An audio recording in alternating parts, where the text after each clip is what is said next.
Hello મિત્રો, હવે આપણા સલેમકોટમાં આવી ગઈ છે દિવાળી। તમારે જોઈતી હોય તો મીઠાઈ કોઈ પણ આઈટમ અહીં સલેમકોટમાં આવી જાઓ। દુકાનનું નામ છે અમૂલ બનાસ પાર્લર, એટલે કે તમારે દરેક આઈટમ દિવાળી માટે જોઈતી હોય તો મળી જશે। તમે જોઈ શકો છો અહીં કાજુ બિસ્કિટ, તીખી પાપડી, બોમ્બે ભેળ, ગુજરાતી ચવાણું, કોઈ બી આઈટમ મળશે। તમારે જોઈતી હોય તો મીઠાઈ, દરેક જાતની મીઠાઈ પણ મળશે।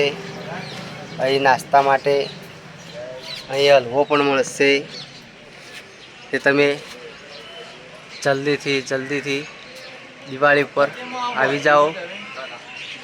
અમૂલ બનાસ પાર્લર એટલે કે સલેમકોટ બસ સ્ટેન્ડની પાસે। તો રાહ ક્યાંની જોવો છો, ફટાફટ આવી જાઓ અને અમારા દુકાનની મુલાકાત લો। જય માતાજી।